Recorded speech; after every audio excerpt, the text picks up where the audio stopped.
Computer programming सीखने की इस सीरीज़ के 12वें वीडियो के पार्ट ए में आज हम समझेंगे कि बिटवाइज ऑपरेटर्स क्या होते हैं और साथ ही हम जानेंगे कि बिटवाइज एंड ऑपरेटर क्या होता है और बिटवाइज एंड ऑपरेटर का उपयोग कब और कहां पर किया जाता है।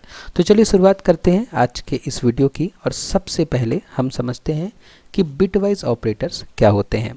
तो बिटवाइज ऑपरेटर्स वे ऑपरेटर्स हैं जो बिट स्तर पर काम करते हैं। जैसा कि हम जानते हैं कि जो हमारा कंप्यूटर होता है वो बाइनरी लैंग्वेज समझता है। बाइनरी लैंग्वेज मतलब क्या हुआ? बाइनरी लैंग्वेज मतलब हुआ कि ये तो ज़ीरो ये तो वन। ज़ीरो और वन को हम क्या कहते हैं? बिट कहते हैं। ठीक है, तो जो बिटवाइज ऑपरेटर हैं वो क्या करते हैं? वो बिट्स के लेवल पर काम करते हैं। बिट्स के लेवल पर काम करते हैं इसका मतलब कि बिटवाइज ऑपरेटर का उपयोग करके हम इन बिट्स को डायरेक्टली मैनिपुलेट कर सकते हैं, डायरेक्टली चेंजेस कर सकते हैं इन बिट्स पर। ठीक है, उसके बाद ये ऑपरेटर्स प्रोग्रामिंग में बहुत उपयोगी होते हैं। तो जो बिटवाइज ऑपरेटर्स हैं बहुत इंपॉर्टेंट है। क्यों इंपॉर्टेंट है? क्योंकि जब हमें मेमोरी को ऑप्टिमाइज़ करना होता है, मेमोरी को ऑप्टिमाइज़ करना मतलब क्या हुआ? मेमोरी को ऑप्टिमाइज़ करना मतलब हुआ कि हम कम से कम मेमोरी का उपयोग करके ज़्यादा से ज़्यादा अगर ऑपरेशन परफॉर्म करना चाहें तो इसका मतलब हमने मेमोरी को ऑप्टिमाइज़ कर दिया, मतलब हमने इफ़िशिएंटली यूज़ कर लिया मेमोरी को। उसके अलावा तेज़ गणना करनी हो, मतलब कि अगर हमें फास्ट कैलकुलेशन करनी हो तब भी हम बिटवाइज एंड ऑपरेटर का या बिटवाइज ऑपरेटर का उपयोग कर सकते हैं। उसके अलावा डेटा को कंप्रेस करने के लिए, ठीक है, एन्क्रिप्शन करने के लिए या हार्डवेयर को कंट्रोल करने के लिए हम क्या करते हैं? बिटवाइज ऑपरेटर का उपयोग करते हैं। उसके बाद अगर हम बात करें कि बिटवाइज ऑपरेटर्स कितने प्रकार के होते हैं, तो बिटवाइज ऑपरेटर मुख्य रूप से 6 प्रकार के होते हैं। जैसे कि हम यहाँ पे देख पा रहे हैं कि बिटवाइज एंड, बिटवाइज और, bitwise XOR, bitwise not, left shift operator और राइट शिफ्ट ऑपरेटर। आज की इस वीडियो में हम चर्चा करेंगे बिटवाइज एंड ऑपरेटर की, कि बिटवाइज एंड ऑपरेटर क्या है और बिटवाइज एंड ऑपरेटर का उपयोग हम कब और किस तरीके से करते हैं। और आने वाले वीडियोस में हम बाकी ऑपरेटर्स की भी चर्चा करेंगे, लेकिन आज की इस वीडियो में बस हम चर्चा करेंगे बिटवाइज एंड ऑपरेटर की डिटेल में, वो भी एक सी प्रोग्राम के साथ। तो चलिए समझते हैं बिटवाइज एंड ऑपरेटर को। तो यह ऑपरेटर दो बाइनरी नंबर के प्रत्येक बिट की तुलना करता है। अगर दोनों बिट 1 है तो परिणाम 1 होगा, अन्यथा परिणाम 0 होगा। जैसे कि हम यहाँ पे ये नियम देख पा रहे हैं। इस नियम में क्या है कि अगर हम दो बिट को कंपेयर कर रहे हैं और हम कंपैरिजन के लिए उपयोग कर रहे हैं बिटवाइज एंड का, तो दोनों ही बिट अगर 1 है तो आउटपुट में 1 मिलेगा। अगर दोनों में से एक भी बिट 0 है ना, दोनों में से अगर एक भी बिट 0 है तो आउटपुट में क्या मिलेगा? 0 मिलेगा। तो जो बिटवाइज एंड ऑपरेटर होता है उसको हम इम्प्लीमेंट करते हैं बाय यूजिंग लॉजिक गेट। ठीक है, गेट आपने पढ़ा होगा, लॉजिक गेट आपने पढ़ा होगा। इस तरीके से गेट का सिंबल बनता है ना, हमने पढ़ा होगा पिछले सेमेस्टर्स में। इसमें क्या होता है कि जो एंड गेट होता है इसको हम क्या बोलते हैं? एंड गेट बोलते हैं। एंड गेट में हम दो इनपुट देते हैं और हमें एक आउटपुट मिलता है। अगर दोनों ही इनपुट 1 है तो हमें आउटपुट में क्या मिलता था? 1 मिलता था। अगर दोनों में से एक भी इनपुट 0 है तो हमें आउटपुट में क्या मिलता था? 0 मिलता था। तो इसका मतलब ये हुआ कि हम एंड गेट का उपयोग करके ही बिटवाइज एंड ऑपरेटर को इम्प्लीमेंट करते हैं। ठीक है, मतलब हार्डवेयर लेवल पर ये गेट होता है और सॉफ्टवेयर लेवल पर हम ये जो हमारा सिंबल है इस सिंबल का उपयोग हम करते हैं। ठीक है, एग्जाम्पल के लिए, एग्जाम्पल समझते हैं इस बात को। एग्जाम्पल के लिए मान लेते हैं कि हमारे पास 2 नंबर हैं। ठीक है, मान लेते हैं कि 2 नंबर है हमारे पास, 5 और 3। ठीक है, तो अगर हमें बिटवाइज ऑपरेटर्स का उपयोग करना हो तो सबसे पहले हमें क्या करना पड़ेगा? इस डेसिमल नंबर को बाइनरी नंबर में कन्वर्ट करना पड़ेगा।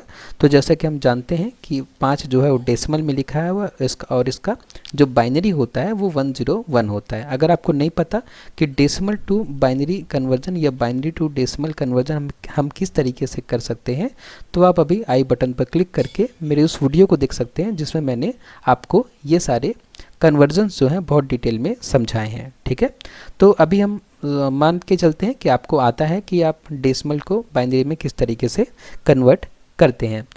तो 5 को हमने 101 लिखा बाइनरी में, और 3 को हम कैसे लिख सकते हैं? 3 को लिख सकते हैं 1 और 1।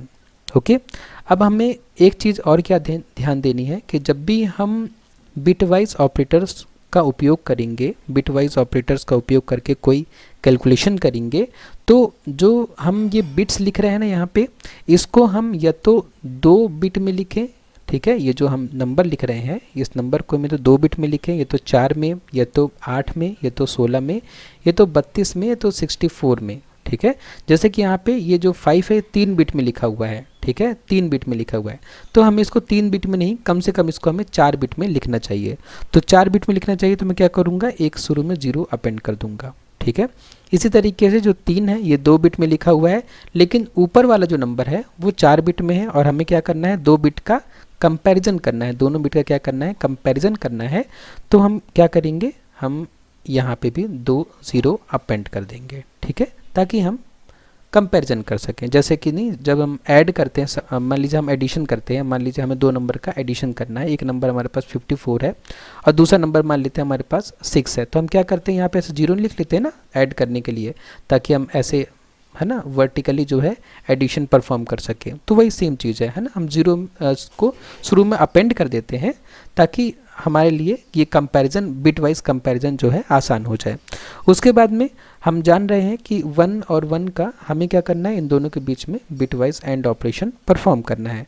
तो 1 और 1 का अगर बिट वाइज हम एंड करेंगे तो रिजल्ट क्या होगा, 1 होगा। तो यहाँ पे 1 1 है तो इसका रिजल्ट क्या होगा, 1 होगा। उसके बाद में यहाँ पे एक 0 है इसलिए यहाँ पे 0 होगा, यहाँ पे 0 है इसलिए यहाँ पे 0 होगा, और यहाँ पे 0 है इसलिए यहाँ पे 0 होगा।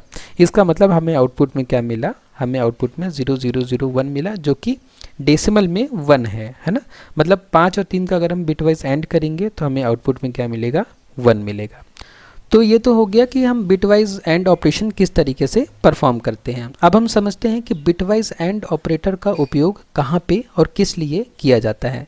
तो बिटवाइज एंड ऑपरेटर का उपयोग हम करते हैं बिट मास्किंग और फ्लैग चेकिंग करने के लिए। तो बिट मास्किंग का मतलब क्या होता है, बिट मास्किंग का मतलब होता है कि विशिष्ट बिट्स को चेक करने या रीसेट करने के लिए हम क्या करते हैं, बिट मास्किंग करते हैं। और फ्लैग चेकिंग मतलब होता है कि यह देखने के लिए कि कोई फ्लैग सेट है या नहीं। इसको हम क्या करते हैं, इसको हम एक प्रोग्राम के साथ समझते हैं, ठीक है। दोनों ही वर्ड्स को हम एक प्रोग्राम के साथ समझते हैं। बाकी प्रोग्राम में जाने से पहले मैं आपको थोड़ा सा बता दूं। देखिए, बिट मास्किंग क्या होता है, विशिष्ट बिट को चेक करने।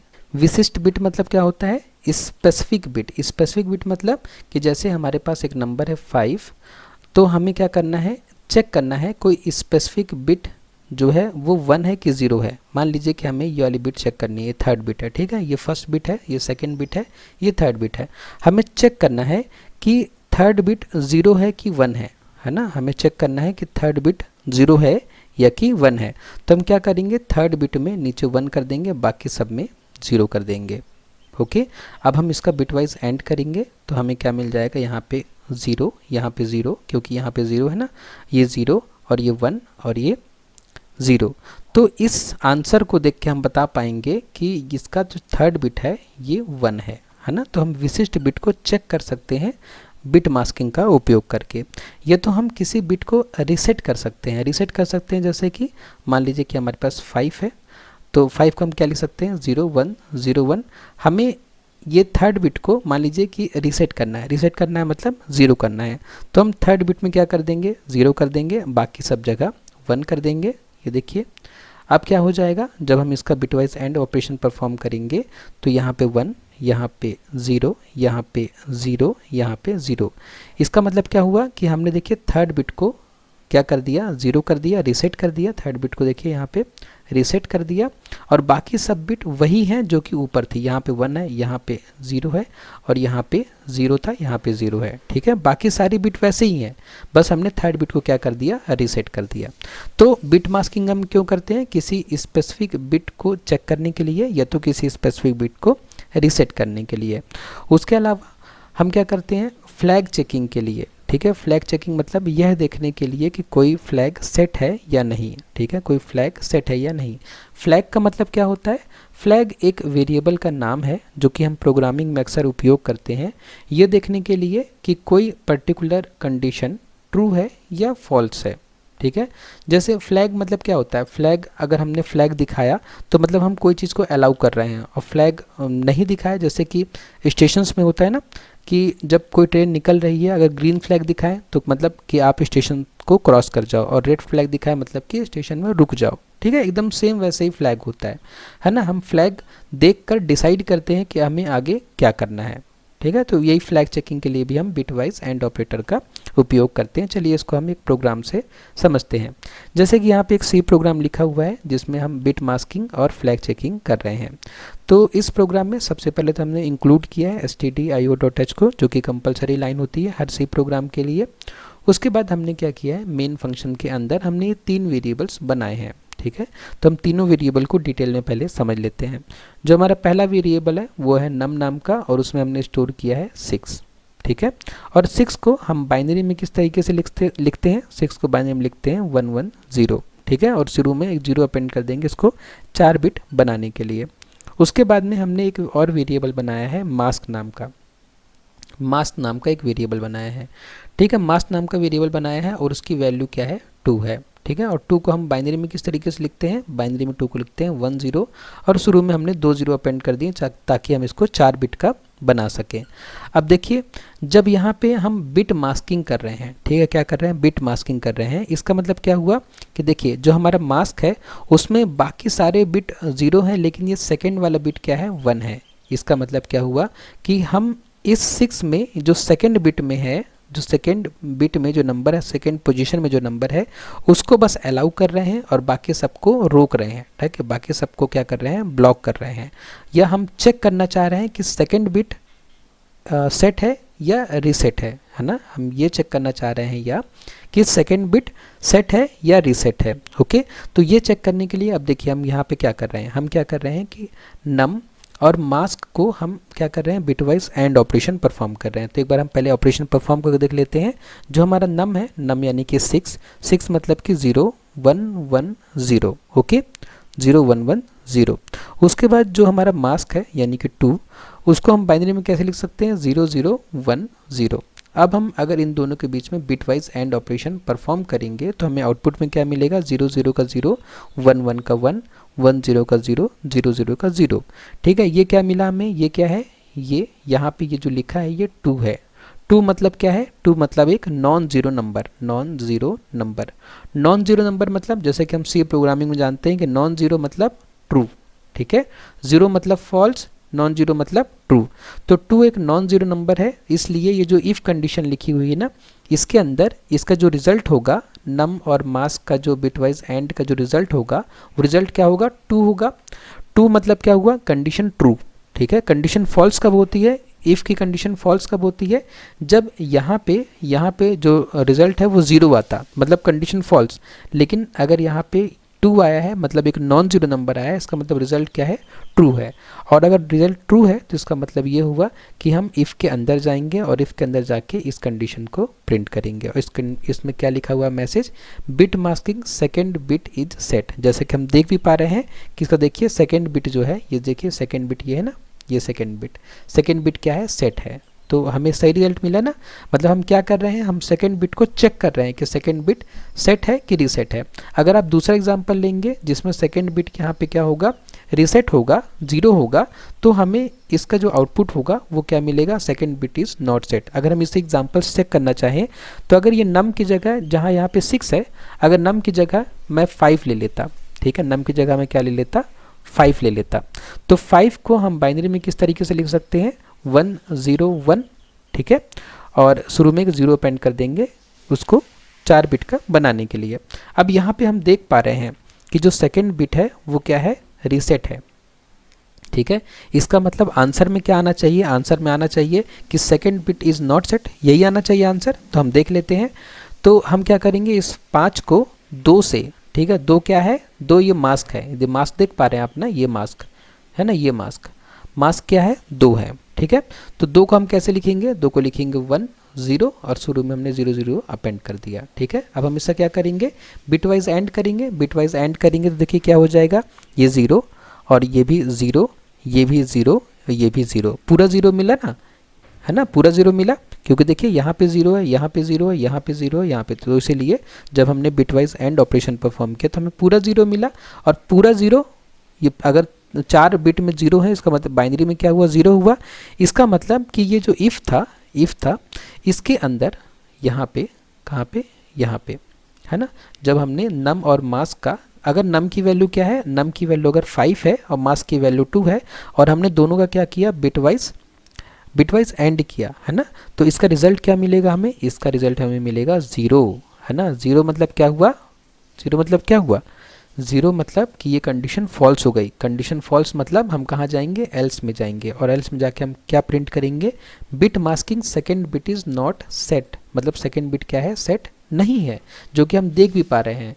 तो हम क्या कर सकते हैं, बिट मास्किंग का उपयोग करके हम एक स्पेसिफिक बिट को चेक कर सकते हैं कि वो बिट सेट है या नहीं। ओके, चलिए इसके बाद अब हम समझते हैं कि फ्लैग चेकिंग क्या होता है। फ्लैग चेकिंग क्या होता है, फ्लैग चेकिंग, देखिए हमने एक वेरिएबल बनाया यहाँ पे फ्लैग्स नाम का, ये फ्लैग्स नाम का वेरिएबल है, ठीक है, फ्लैग्स नाम का, ठीक है, और इसकी वैल्यू क्या है, फ्लैग्स नाम के वेरिएबल की वैल्यू क्या है, 1 है ना, मतलब फ्लैग क्या है, 1 सेट है। फ्लैग 1 सेट है मतलब आप इसको ऐसा मानिए कि फ्लैग 1 है मतलब कि जो फ्लैग है वो ग्रीन है, ठीक है, और 0 मतलब रेड है, ग्रीन मतलब आगे बढ़ जाओ और रेड मतलब रुक जाओ। तो हम चेक कर रहे हैं कि अभी इस पर्टिकुलर सिचुएशन में फ्लैग की वैल्यू 1 है या 0 है। तो इसको तो हम कई तरीके से चेक कर सकते हैं, लेकिन बिटवाइज एंड ऑपरेटर का उपयोग करके भी हम चेक कर सकते हैं। तो अगर हम बिटवाइज एंड ऑपरेटर का उपयोग करके चेक करना चाहते हैं कि फ्लैग जो है वो सेट है कि रीसेट है, तो हमें क्या करना पड़ेगा, फ्लैग को हम क्या करेंगे, एंड करेंगे, बिटवाइज एंड करेंगे 1 के साथ में, है ना। अब देखिए फ्लैग की वैल्यू क्या है, फ्लैग की वैल्यू है 1, ठीक है। अब 1 चाहे आप डेसिमल में लिखें चाहे बाइनरी में लिखें, 1 तो 1 ही होगा, ठीक है, दोनों में सेम रिप्रेजेंटेशन होता है। इसका हमें बिटवाइज एंड करना है, बिटवाइज एंड करना है किसके साथ में, 1 के साथ में ही, ठीक है। तो अगर हम 1 और 1 का बिटवाइज एंड करेंगे तो हमें क्या मिलेगा, 1 मिलेगा। 1 मिला, इसका मतलब क्या हुआ, 1 मिला, इसका मतलब ये हुआ कि इस पूरे की जगह क्या आ जाएगा, 1 आ जाएगा, ठीक है, 1 आ जाएगा। इसका मतलब कंडीशन क्या है, कंडीशन ट्रू है, ठीक है, कंडीशन सही है। कंडीशन सही है मतलब हम इफ़ के अंदर जाएंगे और प्रिंट करेंगे flag checking flag 1 is on, है ना, फ्लैग 1 क्या है, ऑन है, मतलब जो फ्लैग है वो ऑन है। ओके, अगर देखिए अब यहाँ पे फ्लैग की वैल्यू अगर 0 होती है ना, यहाँ पे फ्लैग की वैल्यू हमने 0 सेट की होती पहले ही, है ना, जब वेरिएबल हमने बनाया तभी हमने 0 से इनिशियलाइज किया होता है। अब क्या है, अगर फ्लैग की वैल्यू 0 है, अगर फ्लैग की वैल्यू क्या है, 0 है, तो हम क्या करते, 0 और ये 1 जो है ना, ये 1, इस 1 का हम क्या करते हैं, बिटवाइज एंड करते हैं। हम यही कर रहे हैं ना, यहाँ पे देखिए 1, ये फ्लैग और 1 का हम क्या कर रहे हैं, बिटवाइज एंड कर रहे हैं। जब हम 0 और 1 का बिटवाइज एंड करेंगे तो हमें रिजल्ट क्या मिलेगा, हमें रिजल्ट मिलेगा 0, है ना। रिजल्ट क्या मिला, 0 मिला, मतलब इस पूरे का जो आउटपुट आएगा वो क्या आएगा, 0 आएगा। और 0 मिला इफ़ कंडीशन के अंदर, मतलब 0 मतलब फॉल्स, फॉल्स मतलब हम कहाँ आएंगे, एल्स में आएंगे, और एल्स में आके हम क्या प्रिंट करेंगे, flag checking flag 1 is of, मतलब जो पहला फ्लैग है वो क्या है, ऑफ है ना। तो देखिए फ्लैग ऑफ क्यों आया, क्योंकि हमने फ्लैग की वैल्यू क्या सेट कर दी है, 0 सेट कर दी है ना। जब फ्लैग की वैल्यू 1 थी तो हमारे पास आंसर आ रहा था फ्लैग 1 इज़ ऑन, ठीक है। तो इस तरीके से हम क्या कर सकते हैं, फ्लैग को चेक कर सकते हैं कि फ्लैग ऑन है कि ऑफ है, और यही हमारा यूज़ होता है बिटवाइज एंड ऑपरेटर का, ठीक है। तो यहाँ पे हम आउटपुट देख सकते हैं, आउटपुट हमारा इस तरीके से आएगा। कब आएगा, जब नम की वैल्यू 6 है, मास की वैल्यू 2 है और फ्लैग की वैल्यू 1 है, तो हमें इस तरीके का आउटपुट मिलेगा, ठीक है। तो आज के इस वीडियो में बस इतना ही। नेक्स्ट वीडियो में हम समझेंगे कि बिटवाइज और ऑपरेटर क्या होता है, और उसके बाद में हम जानेंगे बिटवाइज एक्सऑर ऑपरेटर के बारे में, और उसके बाद में हम जानेंगे किसके बारे में, हम जानेंगे बिटवाइज नॉट के बारे में, और उसके बाद में बिटवाइज लेफ़्ट शिफ्ट ऑपरेटर के बारे में, और उसके बाद में बिटवाइज राइट शिफ्ट ऑपरेटर के बारे में। ये सब कुछ हम समझेंगे, वो भी एग्जांपल्स के साथ में। और बाद में जब वीडियो का ये जो पूरा सीरीज़ है ये बिटवाइज ऑपरेटर्स की पूरी ख़त्म हो जाएगी, तब हम कुछ इंपॉर्टेंट पॉइंट के साथ कंक्लूड करेंगे इस पूरे कॉन्सेप्ट को, इस पूरे बिटवाइज ऑपरेटर को। ठीक है, अगर आपको इस नोट्स को डाउनलोड करना है तो नीचे डिस्क्रिप्शन बॉक्स में लिंक दिया हुआ है, उसका उपयोग करके आप इस पूरे नोट्स को डाउनलोड कर सकते हैं और खुद से भी पढ़ सकते हैं। अगर आपको वीडियो पसंद आया, यूज़फुल लगा तो वीडियो को लाइक करें, शेयर करें अपने फ्रेंड्स के साथ में और सब्सक्राइब करें चैनल को। आपने वीडियो को लास्ट तक देखा उसके लिए बहुत बहुत धन्यवाद।